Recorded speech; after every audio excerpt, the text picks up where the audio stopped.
to me, it was just this unwinding of this identity, or this program that I had created by all my thoughts, emotions, and feelings and experiences.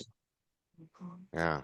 Well, this is so rich to have both of you here. I'm really glad that we're having this conversation. And I think it can make it really illustrative for people to help to understand like what this process is and then how it can be appreciated from both the inside and from the outside, and how you are both going through your own process, but you're going through it together and in partnership, and with the idea of we are seeking to support ourselves and support the partnership as well. So, Amber, I want to come back to you and thank you for sharing, Kirby. Really appreciate that. And I'll give you more airtime shortly. But Amber, I'm, and this will be for both of you ultimately. Now, I see the heart of this work is that question of, do I love myself? And even, do I know how to love myself? Do I even know what that means? And then how do I sustain that? And then use that as my baseline for all the ways that I think about myself and live my life. So I'm curious for you both, Amber, at the inside and the outside. I'm curious for you, where were you on that scale of do I love myself prior to going through this work with the medicines? And then also, what was your experience and perception of Kirby shifting more into out of the anger and reactive and even the sense of disbelief? There's how am I supposed to love myself when I'm an asshole? This statement that you made, Kirby. How did you see that changing?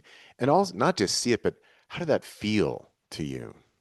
hmm Yeah, I think that was a hard topic for me to even wrap my head around as well. I don't think I necessarily hated myself, so to speak, before, but I really don't think I knew myself. I was definitely much more anxious than I ever thought I was. I thought it was really Mm, normal.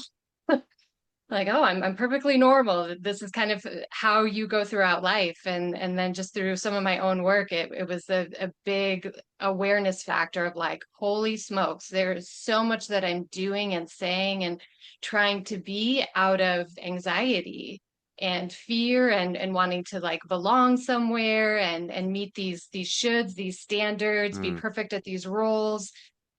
So, I also had to do my own work of landing in a place of really understanding more about who I am and who I'm not and what I can be, um, and loving that whole idea as a system as well.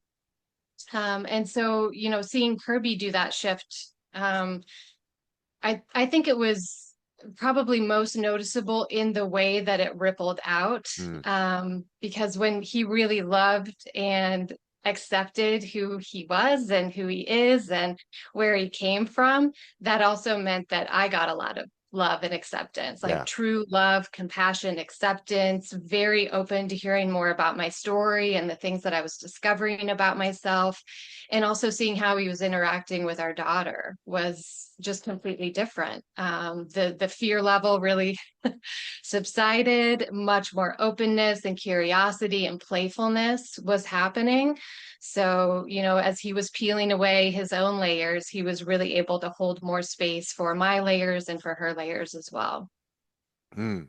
I really love that you added in about the relationship with your daughter. Because I think within the psychedelic world, there's a lot of the sort of the lone wolf archetype, the idea like I'm exploring the infinite all on my own. But I think many of us, in the contemporary, especially on more on the therapeutic side of things, see a lot of families and a lot of people in relationship, and that's where people want to make changes. They want to have better lives with their kids. They want to have better relationships with their partners and spouses.